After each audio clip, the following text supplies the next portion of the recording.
Hello students. So today we will start our next topic, that is nutrition in human being, or we can say human digestive system. So before studying human digestive system, as I already told you that in nutrition there are 5 steps involved. These are the ingestion, digestion, absorption, assimilation and egestion. So let us start with the human digestive system. Human digestive system is mainly composed of two parts, that is alimentary canal and digestive glands. Alimentary canal, actually it is a long hollow tube which extends from mouth to anus. Actually it is 8 to 9 meter long. Let us see in this diagram that the alimentary canal starts from here, this is mouth, and ends at here, anus. So from mouth to anus the length is approximately 9 meter. After that there are the digestive glands. Alimentary canal and digestive glands both comprise the human digestive system. Digestive glands include salivary gland, which is present in mouth, liver, and after that pancreas. We will study one by one these glands also. So first of all we should cover the path of alimentary canal. We can say the path which is covered by the food in the alimentary canal. Let us see in this diagram. This is mouth. So we intake the food with the help of mouth. So ingestion takes place here only. This is the process of ingestion, that food enters into the mouth. After the mouth the food enters in the buccal cavity, or you can say oral cavity. Oral cavity contains three things. What are these? Oral cavity had teeth, tongue and salivary gland. Actually mouth is the organ through which we ingest the food, and in mouth teeth, tongue and salivary glands are present. We will study their function later on. After the mouth the food enters into the esophagus. This is the esophagus and it is also known as food pipe. So food pipe, and there is one more pipe that is known as windpipe, which is present here, this side. Windpipe is for the passage of air and food pipe is the passage of food. So when we take food, then here one cover like structure is present, that is known as epiglottis. Epiglottis, and this epiglottis cover the windpipe when we intake the food, and the food then enters into the esophagus. After the esophagus the food enters into the stomach. This is the stomach. It is the J-shaped organ and it is present on the left side of abdomen. Just after the stomach opens into the small intestine. This you can say small intestine. This start from here. This complete is the small intestine. After the small intestine the food enters into the large intestine. This is the large intestine, and after the large intestine the food enters through anus, and the waste material is excreted from the anus. So this is the pathway which is followed by the food in case of digestive system. You can see here that from mouth the entry of food takes place. After that pharynx is the common passage for food and air. After that esophagus, that is the food pipe, then stomach, then small intestine, then large intestine, and then finally anus. Now we will study about the detailed portion of every organ and what is the function of that organ. First of all we will take about mouth. It is the organ through which we ingest the food. In mouth, as I already told you, teeth, tongue and salivary glands are present. Actually the function of teeth is the grinding and chewing, means the particles which are very big in size, teeth helps in the grinding and chewing the food, or we can say that it converts solid food into small particles. After that there is tongue. Tongue, the main function of tongue is that it mixes the grinded food with the saliva which is secreted by salivary gland. So it helps in the mixing of food, and also it has some taste buds means which helps in the recognizing the taste, that it is salty, sour or sweet. These are the different taste buds that are present on the tongue. After that, third one is the salivary gland secrete saliva. You already know all that saliva is secreted in our mouth, and when we see our favorite food we say that water is coming in the mouth. Actually that is not water, that is the saliva. Saliva secretes salivary amylase, that is an enzyme which helps in the digestion of carbohydrate. So the food in which the starch or carbohydrate is present, that is converted into sugar with the help of this enzyme, that is known as salivary amylase. So the main important point is that only the digestion of carbohydrates starts here, means proteins and fats are not digested here. And one more thing we can say, that in mouth only physical digestion and chemical digestion of carbohydrate takes place. Chemical digestion of proteins and fats doesn't takes place here. So from the mouth the food enters into the esophagus, that is also known as food pipe. So esophagus is the pathway which helps in the transfer of food from mouth to stomach. See in this diagram that this is the esophagus, this one is the esophagus, this is the mouth, and this is stomach. So this is only the pathway from which the food enters from mouth to the stomach. The main important point in is that the food travels in esophagus through a movement that is known as peristaltic movement. This is the peristaltic movement. Actually, what is the peristaltic movement? It is the movement of contraction and relaxation. Contraction and relaxation, you can see that for example the food is present here. Here this blue one is the food. So when this esophagus contract from here, then this food comes down, and after that the upper part relax again, and now this part again contract. Now the food from upper part to come lower part. So in this type the food enters from the mouth into stomach with the help of a movement that is known as peristaltic movement. It is very much important. And no digestion of food takes place in esophagus, means it is only the pathway for the transferring of food from mouth to stomach. So now comes to our main part, that is the stomach. Stomach, it is actually a J-shaped organ present on the left side of abdomen. Actually stomach release gastric juice which has mainly three components. What are that? First is HCl, then pepsinogen, then mucus. HCl, as you all know that HCl is the hydrochloric acid. Acid means it is acidic in nature. The pH of HCl is 1 to 2, means it is highly acidic in nature. Pepsinogen, it is the inactive enzyme, not the active enzyme.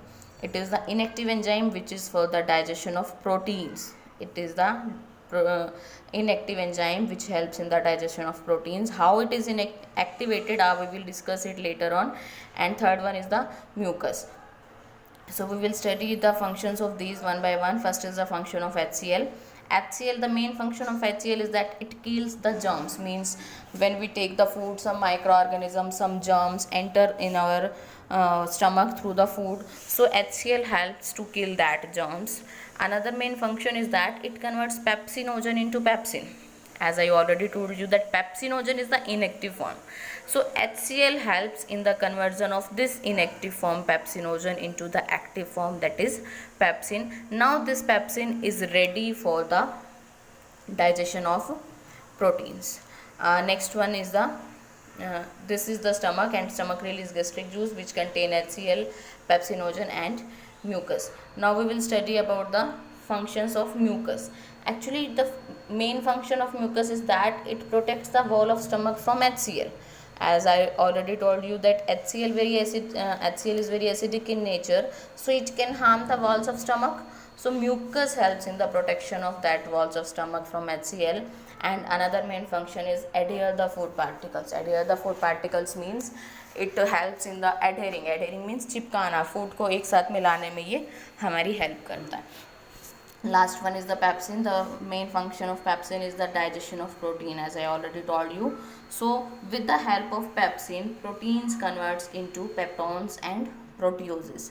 These are actually not the smallest form, as I already told you that proteins has to be converted in, do you remember, amino acids.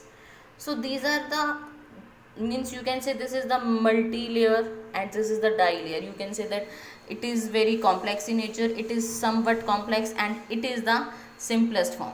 So in the stomach only some percent of digestion you can say takes place of proteins. And the important point to remember here that the digestion of carbohydrate and fats doesn't takes place in stomach. So after the stomach, the food enters into small intestine. Before entering to small intestine, we will discuss about the two glands which are very important, that is liver, and this is the pancreas. This is yellow colored, pancreas and liver. These both are the very important glands. Without the secretion of these glands, digestion doesn't takes place. As I told you that salivary gland secretes saliva, which contain an enzyme that is salivary amylase, and liver secrete a juice that is known as bile juice. Liver secrete bile juice. We will discuss about its function. And pancreas secrete pancreatic juice. So these three are the important glands which help in the digestion of food in our body. So from the stomach, the food enters into the small intestine. The small intestine, from stomach, the partially digested food enters into the small intestine. Partially digested means some of the portion of food is digested in stomach, and remaining food enters into the small intestine. Means remaining digestion takes place in small intestine. Actually, small intestine is 6 meter long. 6 meter is actually very long, and then also we are calling it small intestine. This is very confusing for all of you, I can understand. So I will clear this, that it is known as small intestine because of narrow lumen. Lumen means, you can say, the path. See in this diagram that this is small intestine and this is large intestine. You can see that the lumen of large intestine is very large, while the lumen of small intestine is very small. See in this diagram, for example, this is small intestine and this one is large intestine. So you can see that large intestine has very much space between it, while the small intestine have very low space. That's why it is known as small and it is known as large intestine, not because the size of length. Actually, small intestine is 6 meter long, while the large intestine is only 1.5 meter long. So due to the lumen, we can say that it is small intestine and it is large intestine. I hope you understand it. And after that, there are more one question arise in herbivorous and carnivores. You know that herbivorous eats plants, and plants contain a substance that is cellulose. Means plant cell is made up of cellulose, and for the digestion of cellulose, herbivores requires a very large space. That's why the small intestine of herbivores is very large.